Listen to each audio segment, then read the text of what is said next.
এই ভিডিওতে আমরা কারকের একটি বহুল প্রচলিত প্রশ্ন সমাধান করব, যেটি সমাধান আমরা মোটামুটি সবাই হয়তো জানি, কিন্তু এই প্রশ্নটির মধ্যেও কিছু টুইস্ট এনে আমরা নতুন কিছু শেখার চেষ্টা করব। খেয়াল করে দেখেন, 18তম শিক্ষক নিবন্ধন পরীক্ষায় প্রশ্নটি এসেছিল, তিলে তৈল আছে এ বাক্যে তিলে কোন কারকে কোন বিভক্তি। এই উদাহরণটা আমাদের নবম দশম শ্রেণীর পুরাতন ভাষার বোর্ড ব্যাকরণ বই সহ মোটামুটি বাজারে প্রচলিত সবগুলো বইতেই এই উদাহরণটা থাকে, তাই না? তো আমরা উত্তর করে দেখেন, প্রথমে আমরা বিভক্তিটা খুঁজে বের করি। তো যেহেতু কারক এবং বিভক্তি বের করতে বলেছো, তো তিলে তিলে শব্দটাতে এ বিভক্তি আছে, তাই না? এ মানে সপ্তমী বিভক্তি। আমাদের অপশন আমরা দেখতে পাচ্ছি অধিকরণের সপ্তমী, এখানে আছে সপ্তমী বিভক্তি, অপাদানের সপ্তমী, এখানে সপ্তমী বিভক্তি আছে। তার মানে এই দুইটা উত্তর হতে পারবে। যেহেতু এই দুটাতে শূন্য বিভক্তি আছে, তার মানে এই দুটো আগেই বাদ হয়ে যাবে, কারণ আমাদের তিলে শব্দটাতে সপ্তমী বিভক্তি আছে। তাহলে উত্তর আমাদের ক অথবা গ। এখন প্রশ্ন হচ্ছে অধিকরণ হবে না অপাদান হবে? খুব সিম্পল ব্যাপার। আমরা সবাই জানি যে কোনো স্থানে অবস্থান করছে এমন বোঝালে, স্থানে অবস্থান করছে এমন বোঝালে সেই স্থানটা অধিকরণ কারক হয়।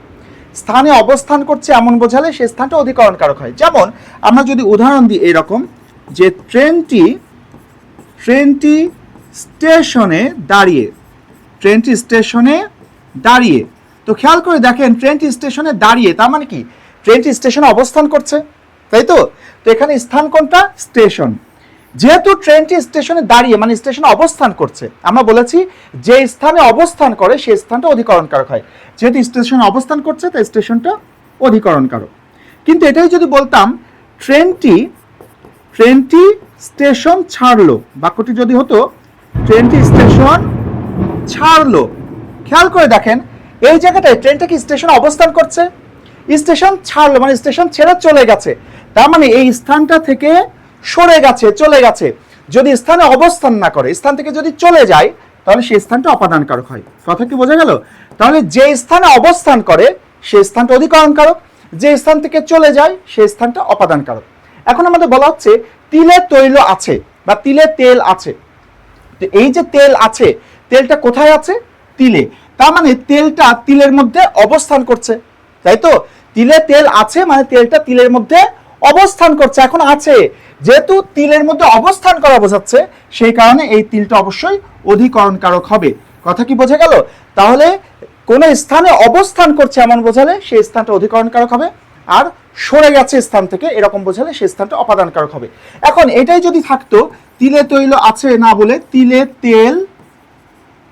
তেল হয়, এটা যদি প্রশ্ন থাকতো তিলে তেল হয়, সেক্ষেত্রে এই তিলটা আমাদের অবশ্যই অপাদান কারক হতো। কারণ কি? তিলে তেল হয় মানে হচ্ছে ওই তেলটা আর তিলের মধ্যে অবস্থান করছে না, তিল থেকে তেলটা তো বের করে নেওয়া হয়েছে, সেই কারণে বলছে তিলে তেল হয় মানে তিলে তেলটা হয়েছে, অর্থাৎ এই তেলটা তিল থেকে আসছে। সেই কারণে যেহেতু তিলের মধ্যে তেলটা অবস্থান করছে না, তিল থেকে তেলটা বের করে আনা হয়েছে, সেই কারণে এখানে তিলটা অপাদান কারক হতো। এখন এখানে মজার একটা ব্যাপার আছে, সেটা হচ্ছে যদি এই জায়গাটায় দাগটা তিলের নিচে না থাকে, অর্থাৎ তিলের কারক নির্ণয় করতে না বলে যদি তেলের কারক নির্ণয় করতে বলতো, তাহলে আমরা কি করতাম? তাহলে প্রথম যেটা হতো সেটা হচ্ছে আমরা খেয়ালই করতাম না যে তেলের কারক নির্ণয় করতে বলেছে, আমরা ওই অধিকরণ বা অপাদানই মারতাম। খুব খেয়াল রাখতে হবে, তিলে তেল আছে, তিলের নিচে দাগ থাকলে সেটা অবশ্যই অধিকরণ কারক। তিলে তেল হয়, তিলের নিচে দাগ থাকলে সেটা অপাদান কারক। কিন্তু দাগটা যদি তেলের নিচে থাকতো তাহলে কিন্তু কারক চেঞ্জ হয়ে যেত, তাহলে এটা কর্তা কারক হয়ে যেত। কোন কারক? কর্তা কারক। কি কারণে? আমরা জানি কারকের ক্ষেত্রে যে কাজ করে, অর্থাৎ ক্রিয়াটা যার দ্বারা সংগঠিত হয় সে কর্তা কারক হয়। সে ব্যক্তিও হতে পারে, বস্তু হতে পারে, কিছু এসে যায় না। তো তিলে তৈল আছে, এই যে আছে, থাকার কাজটা কে করছে? কে আছে? আমি আছি, আপনি আছেন না, আছে কে? তেল আছে। তাহলে এই থাকার কাজটা কে করছে? তেল নিজেই করছে। যেহেতু তেল কাজ করছে তাই তেল এখানে কর্তা কারক হতো। একইভাবে তিলে তেল হয়, এই বাক্যটাতে যদি তেল কোন কারক জিজ্ঞেস করতো, এটাও কিন্তু কর্তা কারক হতো, কারণ তিলে তেল হয়, তার মানে এই হচ্ছে, হওয়ার কাজটা কে করছে? কে হচ্ছে? তেল হচ্ছে, তাই না? হওয়ার কাজটা কে করছে? তেল, সেই কারণে তেল কিন্তু কর্তা কারক হতো। এই জিনিসটা কারক নির্ণয়ের সময় খুব খেয়াল রাখতে হবে যে বাক্য দেখেই কিন্তু কারক নির্ণয় করে ফেললে হবে না, বা তিলে তেল আছে দেখেই আপনি অধিকরণ কারক মেরে দিলেন তা কিন্তু হবে না। ভালো করে লক্ষ্য করতে হবে যে দাগটা কার নিচে, তিলে শব্দটার কারক নির্ণয় করতে বলেছে নাকি তেল শব্দটার কারক নির্ণয় করতে বলেছে? এই জিনিসটা খুব ভালো করে লক্ষ্য করে উত্তর করতে হবে, না হলে কিন্তু ভুল হয়ে যাওয়ার সম্ভাবনা আছে।